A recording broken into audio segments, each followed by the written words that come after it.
क्या सच में जैसे बताया गया कि डंडे जो यूज हो रहे थे उनमें कील लगी हुई थी, क्या सच में ऐसा होता है कि नहीं, ऐसा होता नहीं है। होता नहीं है नहीं वैसे, मतलब नहीं, पुलिस ऐसा के डंडों में ऐसा कुछ नहीं नहीं? नहीं, बिल्कुल नहीं होता है, कतई नहीं होता है। ना हाँ। हम लोगों की ट्रेनिंग में कभी हुआ, ना हम्म। मैंने पहले कभी देखा, हम्म। कभी नहीं देखा। इसी बार ये बात सुनी मैंने, हम्म। और एक आध जगह किसी क्लिप में मैंने देखा भी। हाँ। अब वो कौन लोग थे, हाँ। और क्या वो बाहर से आए हुए? तमाम लोगों को बहती गंगा में हाथ धोने का मौका भी हम्म। तो मिला। हम्म। अब आखिर पुलिस ने फेशियल रिकॉग्निशन सॉफ्टवेयर से हाँ। जाने कितने लोगों को आइडेंटिफाई किया जिनकी क्रिमिनल हिस्ट्री है, हाँ। तो वो कहाँ से आ गए हाँ। भीड़ में? हम्म। हो सकता है उन्हीं लोगों ने इस तरह के डंडे का उसका इस्तेमाल। ऐसा करती नहीं है, नहीं करती है कभी पुलिस। नहीं, नहीं, सवाल ही और नहीं। जैसे सर आप देखिए, आप लखनऊ में उस जगह रहे हैं जहाँ बहुत सेंसिटिव इलाका रहा है, जी। जब भी इस तरीके की कुछ मुठभेड़ होती है या जब भी इस तरीके का कुछ ऐसा होता है, क्या सिविल ड्रेस वाले भी शामिल हो जाते हैं? जैसे यहाँ पे कहा कि यूनिफॉर्म पहन करके वो पुलिस वाले नहीं थे और यूनिफॉर्म पहन करके वो डंडा चला रहे थे। नहीं, देखिए, सिविल जो सिविलियन में जो पुलिस वाले जिनको कहा जा रहा है, हम्म।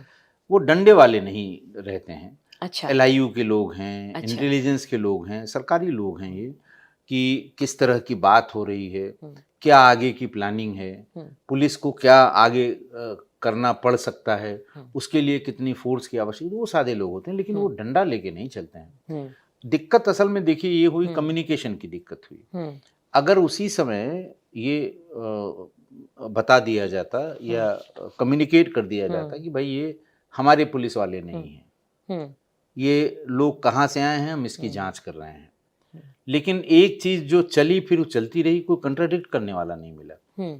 किसी ने नहीं कहा एक ऑफिशियल हम्म। प्रेस कॉन्फ्रेंस करके हम्म। कि नहीं नहीं साहब, ये पुलिस नहीं हो सकती है, पुलिस हम्म। क्यों सादे में डंडा मारेगी? हम्म। जब आपके पास इतनी बड़ी संख्या में वर्दी वाले हैं, हम्म। तो ये 10-20-50 सादे वाले लोगों का क्या, वो क्या क्यों काम डंडा है, हाँ, लेके जब इतनी चलेंगे? बड़ी फोर्स है। जब इतनी फोर्स वहां पर है। हम्म। तो अब ये किन परिस्थितियों में हुआ, जांच का विषय है। हम्म। क्यों उनको पुलिस वाला ही कहा गया? हम्म। पुलिस जांच करेगी इसकी, या जांच कर रही होगी, या कोर्ट्स कोई डायरेक्शन देंगी, हम्म। जांच होगी तो पता लगेगा ये पुलिस वाले डंडा लेके पहुंच गए, पुलिस वाले हैं भी कि नहीं हैं, हम्म। ये बात तभी। लेकिन अगर नहीं थे ये पुलिस वाले, तो भी इसको कम्युनिकेट करना चाहिए था। हम्म। अगर थे पुलिस वाले, तो भी कम्युनिकेट करना चाहिए था कि हम्म। भाई ये भीड़ के पथराव से या उससे परेशान थे हमारे एलआईयू वाले, लेकिन डंडा लिए हुए थे। हम्म। जो भी था वो कन्फ्यूजन दूर होना चाहिए, तो वो हम्म। कन्फ्यूजन दूर नहीं हुआ, इसीलिए हम्म। आप पूछ भी रही हैं। हम्म। ये है। पुलिस की भूमिका को लेकर बहुत बार सवाल उठता है और मुझे ऐसा लगता है कि जो वर्दी होती है, खाकी होती है, वो कुछ भी कर ले, लेकिन एक सवाल जरूर लोग उसके ऊपर आसानी से छोड़ देते हैं। नहीं, बिल्कुल ठीक है, देखिए बिल्कुल ठीक है, जो जिसके ऊपर जिम्मेदारी है उससे सवाल तो पूछे जाएंगे। हम्म।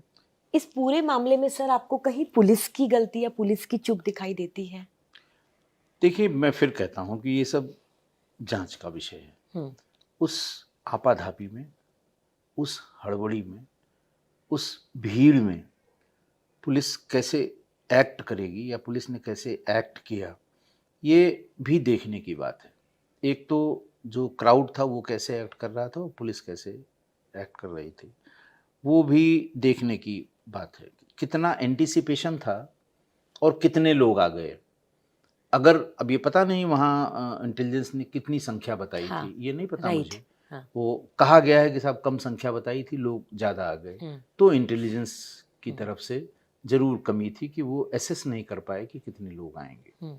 दूसरा, अगर लोग इतने आ गए, हम्म। उसके बाद जो हमारी एसओपी है कि भाई पहले के इंचार्ज होगा, उनको बताया जाएगा, हम्म। जोर जोर से अनाउंस किया जाएगा कि भाई अब आपकी भीड़ जो है वो उग्र हो रही है, या ये जैसे पहले 144 धारा थी कि भाई आपका एसोसिएशन इलीगल हो गया है, आप लोग हट जाइए, के इंचार्ज होता है, फिर उसके बाद वाटर कैनन चलता है, फिर आंसू गैस छोड़े जाते हैं। तो क्या इस एसओपी को फॉलो किया गया था वहाँ पर, ये भी जांच का ही विषय है। अगर एसओपी को फॉलो किया गया था तो पुलिस राइट ट्रैक पे थी, अगर एसओपी को फॉलो नहीं किया गया था तो पुलिस की चूक थी। ये बड़ा जांच है। हाँ, ये जांच का विषय है। हाँ, ये सारी चीजें हाँ, हाँ, मेरे को लगता है कि हर इस एंगल से अब चेक तो हो बिल्कुल ही रहा होगा। बिल्कुल चेक हो रहा होगा। हाँ। ये बिल्कुल चेक हो रहा होगा। देखिए, स्क्रूटनी, अब आप एक आरोप पुलिस पे ये भी लगता है कि साहब पुलिस सब लिपापोती करती है, हाँ। ये अपने लोगों को बचाती है। हाँ। अगर पुलिस की गलती है तो ऐसा नहीं है खाली पुलिस, हम एक जगह बैठे हुए हैं, हमें कोई सिचुएशन तो हम ही मालिक नहीं है। अभी आप देखिए सरकार में बैठे लोग हैं, फिर कोर्ट्स हैं, कोर्ट्स ने सब दूध का दूध पानी का पानी किया है। हो सकता है कल को कोई जुडिशियल कमीशन बना दिया जाए, वो दूध का दूध पानी का पानी कर देगा। तो इसलिए ये बहुत मटेरियल नहीं है, बस सिर्फ इतना देखा जाना है कि क्या इंटेलिजेंस की जो रिपोर्ट थी वो सही थी या फेल्योर था। दूसरा, अगर भीड़ ज़्यादा हो गई तो जो एसओपी है वो फॉलो की गई कि नहीं फॉलो की गई, बस इतनी सी बात है। आपने अपने पुलिस की सर्विस के इतिहास में कभी बच्चों को इस तरीके की भाषा बोलते हुए देखा है, युवाओं को? नहीं, ये जो जेंजी की भाषा, तमाम चीज़ें तो मैंने अपने जीवन में पहली बार सुनी है। मैंने कभी सुना ही नहीं था ये। मेरे भी 2 बच्चे हैं और वो जेंजी से थोड़ा सा क्रॉस कर गए हैं आगे, लेकिन मैंने उनके मुंह से भी कभी नहीं सुनी। ये रिवोल्यूशन डिफरेंट टाइप का है और शायद हो सकता है यही वो रहा हो जो पास पड़ोस के देशों में इतना डिस्टेबलाइजेशन हुआ। अब जैसे हर रील में कोई न कोई वस्ते गुने हुइया कहता है। अब इसका क्या मतलब है? इससे क्या लेना देना है? लेकिन कम्युनिकेशन के लिए वर्ड इतना चला कि मैं क्या बताऊं। अब जैसे वो फोमो है, बहुत वो इस्तेमाल करते हैं बच्चे। मेरा भी दिमाग घूम गया क्या है। खैर, उनमें से किसी ने ये बताया कि फियर ऑफ मिसिंग आउट, कि वहाँ ज्यादा लड़के वो फोमो कि हम ना इसे मिस कर दें, हम ना इसे मिस हम इस आंदोलन का हिस्सा ना। और दूर दूर से किसी ने तो बताया साहब मेरे पास 85 ही रुपए थे, लेकिन मुझे फोमो हो गया, इसलिए मैं चल के आ गया।